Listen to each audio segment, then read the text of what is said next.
Hello and welcome. I'm gonna teach you how to play. So it looks a bit messy here at first. You can go ahead and ignore most things. What you need to keep track of is this is your Primogems, right? This is what you use to buy packs. Packs is where you get all the cards you need. And if you want more Primogems, you can claim them on the duel pass here. You click it and receive all. It's that simple. And you also get some by completing missions down here. There are dailies and such, and you can get even more Primogems by going into these and just doing random solo missions. Now there are some great tutorials you can do here, just anything really works. You click on it, you click play, you get like, look, 500, that's 5 packs. That's a lot of Primogems. So there's tons and tons of tutorials you can do and dual training, tactical try decks, so you get to try decks out. It's really good, and you get to do stories for even more Primogems, try more decks out. And yeah, then you're going to, once you've acquired a couple of Primogems, you don't know what to spend it on, you go into the shop. Once again, it looks messy. You don't know what to spend it on, you're going to spend it on this pack right here. Birth of Challenger. This pack has all the good cards you want. It has all the very relevant cards that will fit into every single deck. So you buy 1 pack or 10 pack, whatever you can afford, you know, just like pulling in a gacha game, it's fine. Now, you're probably going to get one of 3 starter decks. Doesn't really matter which one you pick. And you go into your deck, right? Say this is your starter deck, right? You click on the deck, you click edit deck, and now you add in the cards you got from the pack that are good. And who knows what's good? Well, pretty much everything's better than your starter deck. But this card, for example, a real good card. So you can search here. You can search for Ash Blossom, which is the full name. Now this game is super picky with how you spell it, so gotta spell it properly. And then you click on it, and you click +1 or -1, where you can drag it over. And yeah, you usually want to try sticking to 40 cards in a deck. You can go up to 60 and up to 15 cards in your extra deck. That might be a good thing to revisit later. Yeah, I think the tutorials should teach you the basic, but just to have a rundown. You get to normal summon once per turn. You get to special summon as much as you want. You get to play as many spells as you want. But you usually, you can't play your entire deck usually because everything comes with a cost. And so most spells, for example, they let you special summon something, but at the cost of removing something from your hand, so it evens out. And you can't just go on forever, even though sometimes it feels like some decks will go on forever, for sure. So let me show you what a game can look like. You queue up, you'll find the game within like 5 seconds. And you'll flip a coin to see who gets to pick. This time I get to pick, and I will choose to go second. I prefer going second because I have a lot of spells that will let me basically just destroy his board, and I didn't draw any of those this time, but that's fine. So right now I have one of these, this one that I showed you before. It's negate. You can discard this card from your hand and negate something anytime your opponent wants to add a card from their deck to their hand. And you don't have to keep track of that manually like you do in real life. The game will give you a pop-up right here telling you you want to activate the effect. And then you can click yes, activate. Very simple. Now, here you can see I have one glowing blue, and that means that I can normal summon this, because it is below level 4, and this one I could theoretically normal summon, but because I don't have anything on board to sacrifice, then it's not going to go ahead and show blue, because I don't have that yet. And the yellow ones just show that I have an effect I can activate, and very, very conveniently, when you click on it, it will highlight the effect you can activate. So it's much easier to read, you don't have to read everything, you can just read the blue part, and then you know what you're pressing.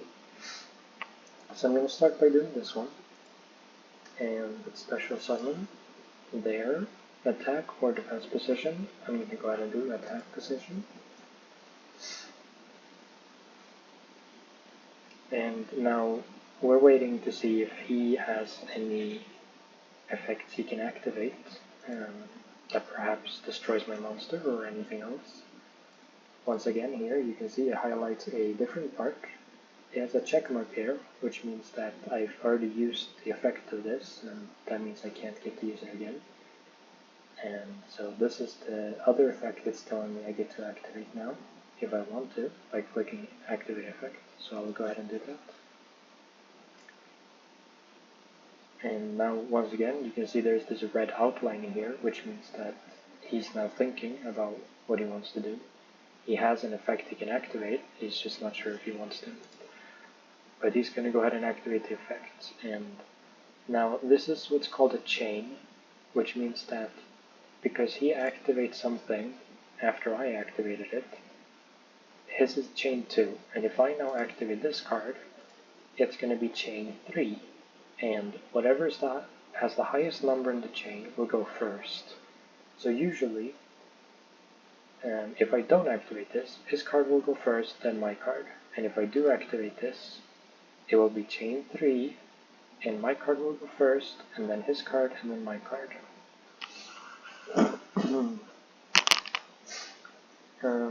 So, yeah.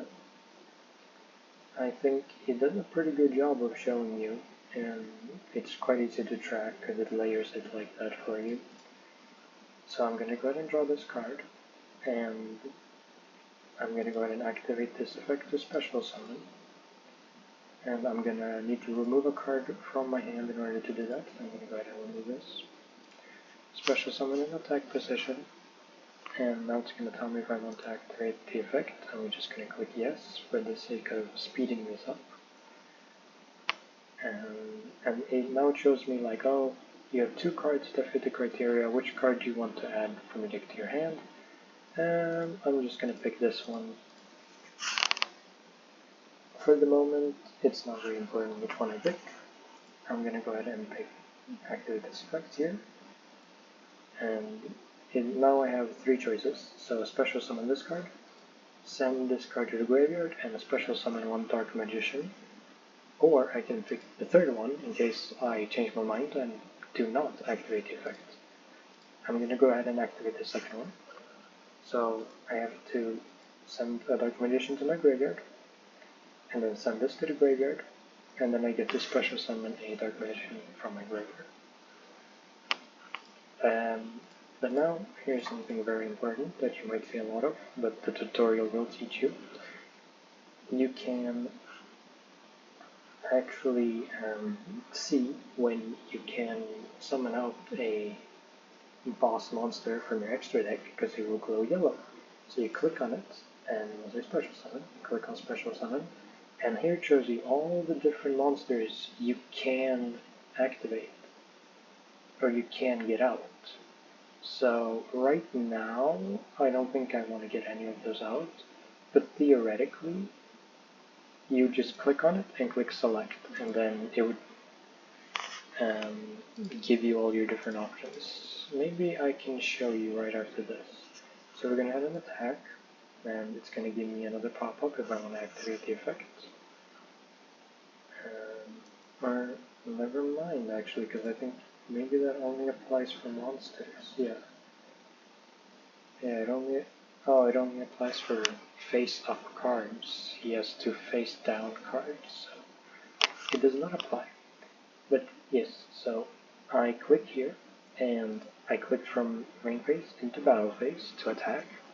And now I can click to main phase 2, which means I get to play cards again. And I'm gonna go ahead and special summon out, and I think I'm gonna special summon out this monster right here. And this monster basically just has an effect that says, whenever my opponent activates an effect, I get to deal 500 damage to them. So,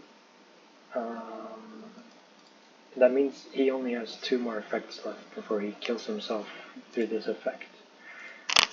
And, yeah, I mean, we'll see. Maybe he just passes it back to me, maybe he can't do anything, maybe he's gonna try for his life. But yeah, we'll see how this game goes. I think this is a secured win.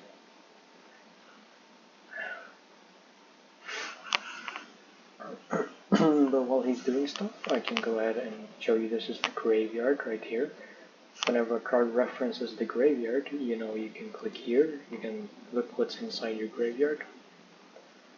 And okay, now it's telling me I can activate this spell card right here if I want to. And I'm gonna go ahead and do that. It does not affect his card whatsoever, it just lets me draw a card. But I'm gonna go ahead and do that. Draw my little card, and then that's it. That's a very twinky boy. I don't even know if that's a boy. I'd like to believe it's a boy, so I'm gonna do that. And he activates his second effect, which means he's now dead. My effect triggers, deals 500 damage, and he dies. And, well, I mean, I guess that's how my deck works. And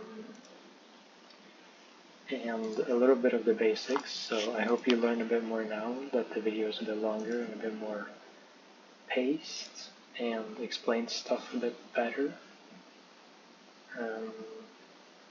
But yeah, I can give you a more personalized session if you want.